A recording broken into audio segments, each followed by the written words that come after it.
질병 경제 위기로 전 세계가 달러 사재기에 나선 가운데 주요 국제 금융기관들이 이 사태를 해결할 주인공으로 한국을 주시하고 있습니다.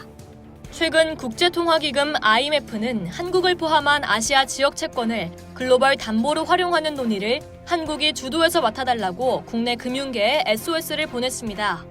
대한민국 역사상 처음으로 국제금융계가 한국에 금융의 주도권을 가져달라고 주문하고 나선 건데요. 과연 무슨 일이 벌어지고 있는 걸까요? 핵심은 채권입니다. 일반인들은 일상적으로 접하기 어려운 분야지만 채권 시장은 우리의 금융과 산업을 떠받치는 근간입니다. 정부와 공공기관, 민간기업이 다양한 채권을 발행하는데요. 연간 발행 규모만 1,600조 원을 웃도는 엄청난 시장이죠. 은행에서 돈을 빌리는 것과는 달리 시장을 통해서 자금을 조달하기 때문에 채권 시장은 신뢰를 바탕으로 합니다.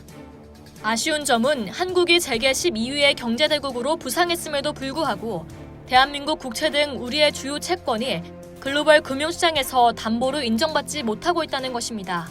다시 말해서 수익률을 노린 단순 투자 용도로 한국의 채권을 갖고 있을 수는 있어도 담보로 활용해 유럽이나 미국 등 주요 선진국에서 달러를 빌릴 수는 없는 것이 현실입니다.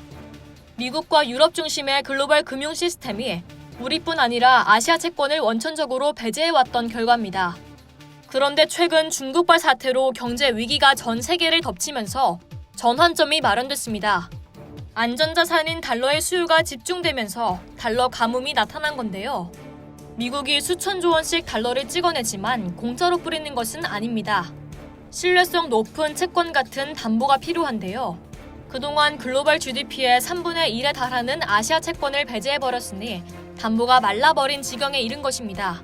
특히 유럽처럼 저성장의 재정까지 악화된 지역은 발등에 불입니다. 더 이상 국채를 찍어내기도 버거운 EU 국가들은 아시아로 눈을 돌리고 있습니다. 그중에서도 대표적으로 재정이 건전한 국가로 꼽히는 한국을 특히 주시하는 상황인데요. 세계 최우량 등급에 속하는 대한민국 국채의 주인인 한국 정부가 아시아 채권의 세계화에 나서달라는 것이 국제금융계의 주문입니다.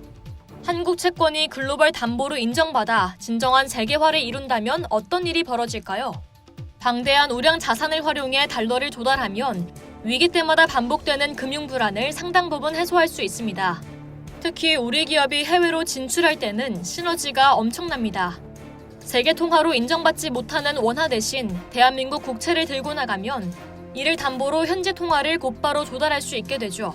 원화를 달러로 바꾸고 또 달러를 현지 통화로 바꾸는 번거로움을 없애 비용을 획기적으로 줄일 수 있습니다. 아시아 채권의 세계화를 추진하는 과정에서 각종 기구와 제도 설립에 우리가 주도적으로 나설 수도 있죠. 이 경우 역사적으로 한 번도 갖지 못했던 글로벌 금융의 주도권을 확보하는 것도 꿈은 아닙니다. 국내에서도 정부와 금융계의 연구원을 비롯해 학계와 민간 금융사들이 손을 잡고 이 꿈을 현실화하기 위한 협의체를 이제 막 구성하는 단계입니다. 질병 사태에 대응하는 과정에서 대한민국의 국가 시스템이 세계적으로 주목을 받았습니다.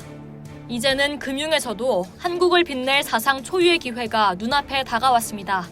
이상 여의도튜브였습니다.